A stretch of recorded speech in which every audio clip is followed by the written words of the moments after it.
নমস্কার দর্শক, আজকে কথা হবে যে কৃষকদের জন্য কিন্তু বিরাট ঘোষণা করলেন এই রাজ্যের মুখ্যমন্ত্রী মাননীয় মমতা বন্দ্যোপাধ্যায়। আপনার সেই স্ক্রিনের মাধ্যমে সেই ছবি আপনারা দেখতে পাচ্ছেন। West Bengal CM Mamata Banerjee announce 2,900 crore কৃষকদের জন্য কিন্তু তিনি নতুন অ্যানাউন্সমেন্ট করেছেন।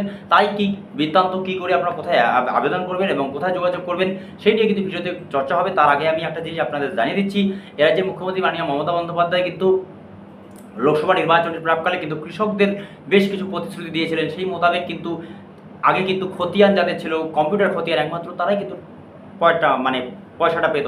কিন্তু এবার কিন্তু যারা বর্গাদার যে সমস্ত কৃষক রয়েছে এবং যাদের যাদের শস্য বীমা রয়েছে এবং শস্য করেছে তাদের বিরাট ক্ষতি হয়ে গেছে, তাদের একটা সেক্ষেত্রে কিন্তু সরকার কিন্তু সেই সমস্ত কৃষকদের জন্য কিন্তু অনুদান দিতে তৈরি রয়েছে।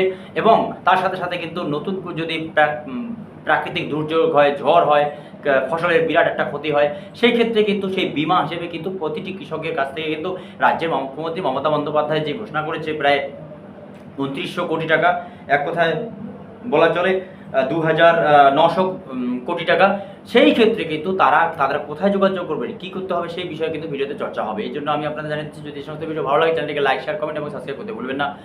খুব তরুণ আমরা এডিও অফিসের সঙ্গে যোগাযোগ করুন, সেখানে বা যান এবং অথবা বাংলা সহায়তা কেন্দ্রে গিয়ে আপনারা এই তথ্যগুলো জানার চেষ্টা করুন। কারণ বর্তমান মুখ্যমন্ত্রী মমতা বন্দ্যোপাধ্যায় যে বিরাট ঘোষণা করেছে, সেক্ষেত্রে কিন্তু কৃষকদের অ্যাকাউন্টে কিন্তু টাকা ধীরে ধীরে কিন্তু পিএম কিষাণ হোক বা রাজ্য স্তরে যে কৃষকদের জন্য দেওয়া হয় সেটা হোক, এবং তার সাথে সাথে কিন্তু বিভিন্ন ধরনের কৃষকের প্রকল্প কিন্তু নতুন শুরু হয়েছে।